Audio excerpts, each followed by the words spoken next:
aya magambo perezida wa Amerika Donald Trump asa nkaho arimo aravuga yuko izi ntambara perezida wa Iran cyangwa se igihugu cya Iran nikitazihagarika ari bukomeze kubagabaho ibitero cyangwa se atari buhagarike ubushotoranyi bwe, kandi perezida wa Amerika Donald Trump akaba nta kintu cyangwa se nta cyangombwa cyangwa se icyemezo kigaragaza yuko ashaka uruhushya rw'amahoro mu gihe Iran itari gushyira mu masezerano ibyo bavuganye na perezida wa Amerika. Perezida wa Amerika Donald Trump nk'umuyobozi w'igihangange kuri ino si ufata imyanzuro igakaza ibindi bihugu byose, dore yuko umwanzuro yafashe w'izi ntambara urimo urateza imidugararo muri Afurika hose ndetse no hanze ya Afurika.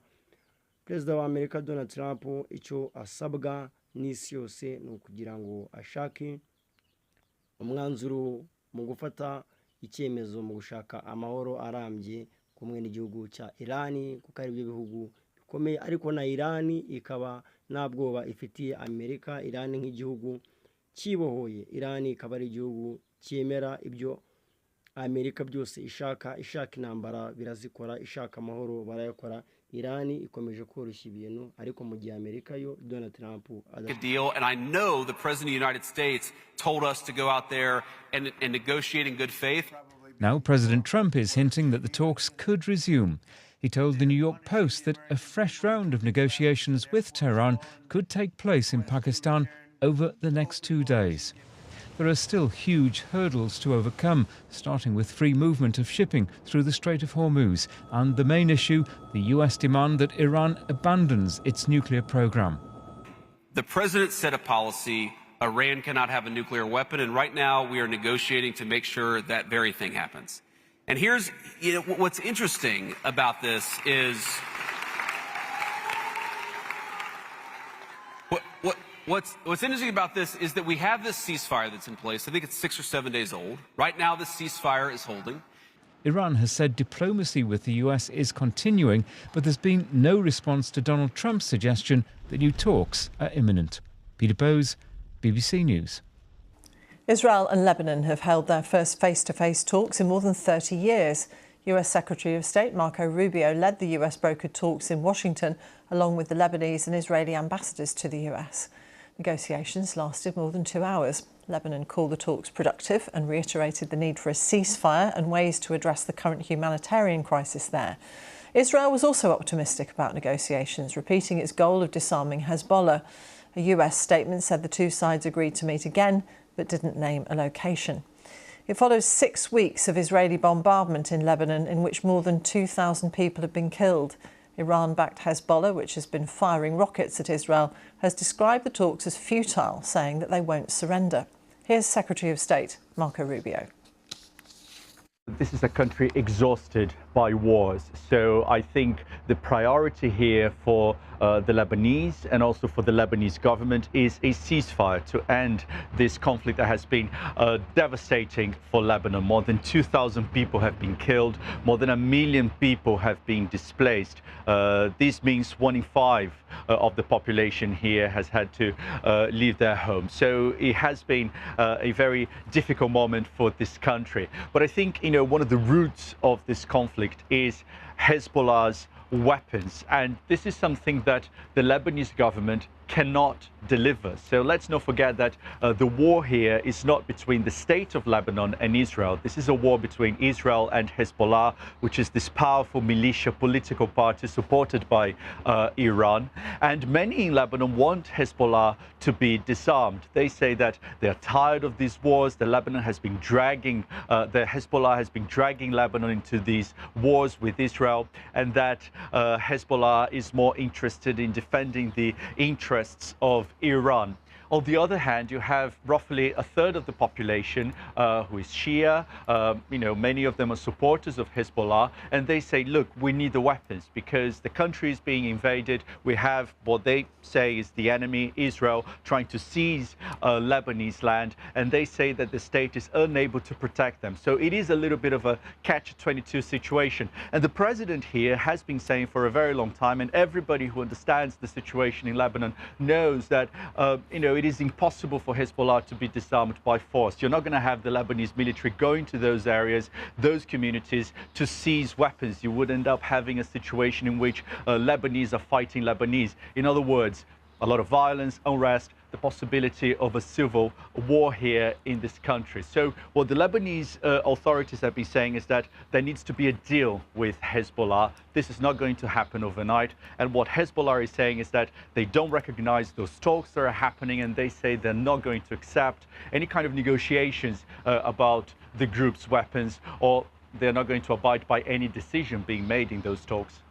Hugo Bachega in Beirut. Our correspondent Yolande Nell is in Jerusalem, and she gave us the reaction from Israel.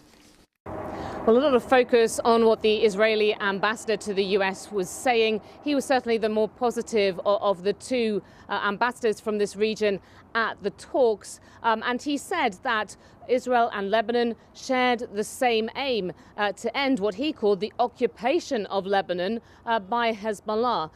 We understand these talks went on for a couple of hours.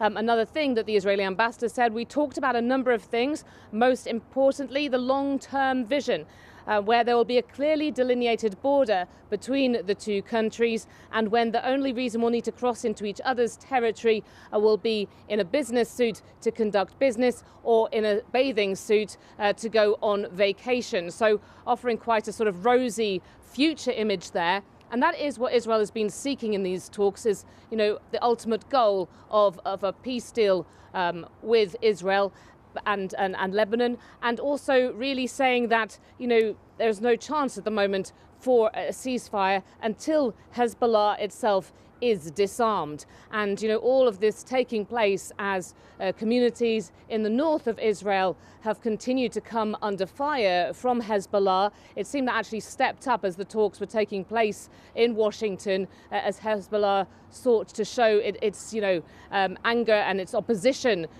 to the direct talks happening, the first direct talks in more than 30 years between representatives of Israel and Lebanon. Recent days, both the Israeli Prime Minister and the Israeli Defense Minister have been talking about the need to keep Israeli forces on the ground in southern Lebanon to maintain this occupation. They're talking about creating what they call a security buffer zone to protect the tens of thousands of Israeli civilians who've been coming under fire in the north of Israel. Yolande Nell in Jerusalem. The Chancellor Rachel Reeves says she's very frustrated and angry that the US went to war with Iran without a clear exit plan, as she prepares to hold a series of meetings in Washington to discuss the growing economic crisis. It comes after the International Monetary Fund warned that the economic fallout from the conflict would hit the UK harder than any other advanced economy. Our chief political correspondent Henry Zeffman spoke to us earlier with political reaction to the IMF's announcement. Though it wasn't a direct response to what the IMF had said about the UK economy, I think that Rachel Reeves quote that you read to the Mirror is a great reflection of the frustration that is palpable whenever I speak to anyone in government, but certainly people in or close to the Treasury, about the economic situation facing the UK at the moment. Because it's worth remembering, if you think back to the start of 2026 and the kinds of things that Sir Keir Starmer and Rachel Reeves were saying, they hoped, I think actually stronger than that, believed that 2026 would be the year when the UK economy would start to turn a corner, that people's cost of living pressures would ease.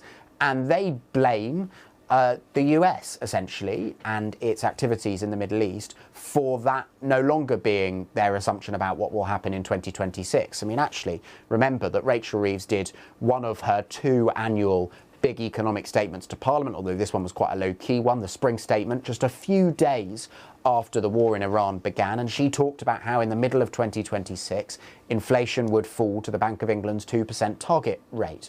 Well, that is not the government's view now, and it means that a lot of hard decisions that the government was already facing have been made a lot harder. Henry, how is the government then going to have to respond? Because clearly they're concerned about the impact it's going to have on people here, even though the elements of what's going on are well beyond our borders. I mean, the government still, like all of us, doesn't really know what the economic impact on the UK is going to be. They know there will be an economic impact, perhaps already has been an economic impact, but it slightly depends how long the Strait of Hormuz remains constrained for, and depends what the progress of those talks that you were just hearing about is. So I think the government is slightly in a brace position here, but the government, Rachel Reeves and Keir Starmer, have as good as confirmed that there will be a package of support for households with energy bills come the autumn. We're talking October, but that it will be targeted at the least well off, rather than universal of the sort of the energy package that was introduced in 2022 when the war in Ukraine began. So that is an attempt to limit the amount of money the government spends here, because fundamentally the government is already, as we were talking about yesterday and is also today on defence, that is an illustration of the fact that the government is already struggling to meet the various spending commitments that it has said it has. Henry Zeffman in Westminster.